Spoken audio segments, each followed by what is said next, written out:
ತಿರುಮಲ ಮತ್ತು ತಿರುಪತಿಯಲ್ಲಿ ನಾವು ಪ್ರತಿದಿನ ಇಲಾಖೆಯನ್ನು ಪರಿಶೀಲಿಸ್ತಾ ಇದ್ದು ಅಗತ್ಯ ಮೂಲಸೌಕರ್ಯಗಳನ್ನು ಒದಗಿಸಲು ಸಿದ್ಧರಿದ್ದೇವೆ ಅಂತ ಟಿಟಿಡಿ ಅಧ್ಯಕ್ಷರಾದ ಬಿ.ಆರ್. ನಾಯ್ಡು ಅವರು ತಿಳಿಸಿದ್ದಾರೆ. 50 ಅಂಶಗಳ ಕಾರ್ಯಸೂಚಿ ಇದ್ದು ಮುಂಬರುವ ಮಂಡಳಿಯ ಸಭೆಯಲ್ಲಿ ನಾವು ಅವುಗಳನ್ನು ವಿವರವಾಗಿ ಚರ್ಚಿಸುತ್ತೇವೆ. ಜನವರಿ 10ರವರೆಗೆ ನಾನು ತಿರುಮಲದಲ್ಲಿ ಇರ್ತೇನೆ.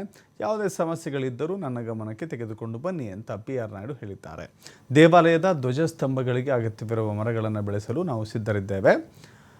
ಟಿಟಿಡಿ ದೇಶದ ದೇವಾಲಯಗಳಿಗೆ ಧ್ವಜಸ್ತಂಭಗಳನ್ನು ಒದಗಿಸುತ್ತೆ. ಪಲಮನೇರು ಬಳಿ 100 ಎಕರೆ ವಿಸ್ತೀರ್ಣದ ಸ್ಥಳವನ್ನು ನಾವು ಪರಿಶೀಲಿಸ್ತಾ ಇದ್ದೇವೆ ಅಂತ ಬಿ.ಆರ್. ನಾಯ್ಡು ಹೇಳಿದರು. ಅಲ್ಲದೆ ವೈಕುಂಠ ದ್ವಾರದ ದರ್ಶನದ ಬಗ್ಗೆಯೂ ಟಿಟಿಡಿ ಅಧ್ಯಕ್ಷರಾದ ಬಿ.ಆರ್. ನಾಯ್ಡು ಅವರು ಮಾಹಿತಿಯನ್ನು ಹಂಚಿಕೊಂಡರು. ಇಂದಿನ ಅನುಭವಗಳನ್ನು ಗಮನದಲ್ಲಿಟ್ಟುಕೊಂಡು ವೈಕುಂಠ ದ್ವಾರ ದರ್ಶನಗಳಿಗೆ ವ್ಯವಸ್ಥೆಯನ್ನು ಮಾಡಿದ್ದೇವೆ. ಡಿಸೆಂಬರ್ 30ರಿಂದ ಜನವರಿ 8ರವರೆಗೆ ಶ್ರೀವಾರಿ ದೇವಸ್ಥಾನದಲ್ಲಿ ವೈಕುಂಠ ದ್ವಾರ ದರ್ಶನ ಇರುತ್ತೆ. ಮೊದಲ 3 ದಿನಗಳವರೆಗೆ ಎಲೆಕ್ಟ್ರಾನಿಕ್ ಲಕ್ಕಿ ಡಿಪ್ ಮೂಲಕ ಟೋಕನ್ಗಳನ್ನು ಹಂಚಿಕೆ ಮಾಡಲಾಗಿದೆ. ಉಳಿದ 7 ದಿನಗಳವರೆಗೆ ಯಾವುದೇ ಟೋಕನ್ಗಳು ಇಲ್ಲದಿದ್ದರೂ ಕೂಡ ಸಾಮಾನ್ಯ ಭಕ್ತರಿಗೆ ಅವಕಾಶವನ್ನು ನೀಡ್ತೇವೆ ಅಂತ ಹೇಳಿದ್ದಾರೆ.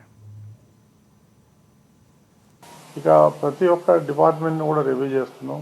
రివ్యూ చేసి ఆ డిపార్ట్మెంట్లో ఉన్న ల్యాబ్స్ ఏంటి అవన్నీ కూడా మనం ఒక్కొక్కటి సరైన మార్గంలో పెట్టుకుంటూ పోవాలనేటువంటి ఉద్దేశంతో మేము ఉన్నాం. అదే ఈరోజు పిఎస్సి 2లో పర్యటిస్తే అక్కడ సౌకర్యాలన్నీ బాగున్నాయి, భక్తులందరి మీద కూడా చాలా బాగున్నాయి అంటున్నారు. కానీ అది సరిపోదు, కొన్ని స్టాండర్డ్స్ లేవు, దాన్ని కూడా కొన్ని రిపేర్లు చేయాల్సిన అవసరం ఉంది. కాబట్టి అది కూడా టేకప్ చేస్తామని తెలియజేస్తున్నాం. ఏమన్నా అడుగుతారా? అంటే అన్నపూర్ణ హోటల్ ఒకటి నిరుపయోగం, దాన్ని కూడా ఫిలిపిన్స్ కొన్ని భక్తులు వస్తారు. ఇప్పుడు నిర్ణయం తీసుకున్నా నేను అర్థం చేయలేదు. అన్నపూర్ణ హోటల్ పెద్ద హోటల్ బిగ్ క్యాంటీన్ సెంటర్ కూడా పెట్టలేదు, కానీ ఆ ప్లేస్ మొత్తం ఖాళీగా సార్. పబ్లిక్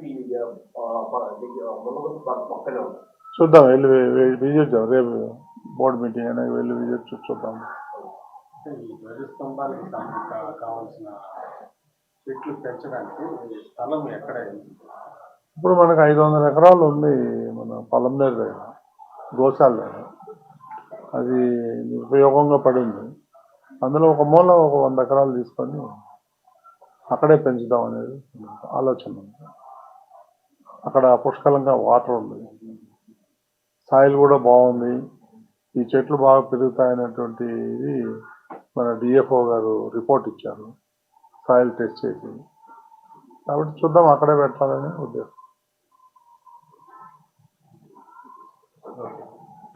అండి, నమస్కారం.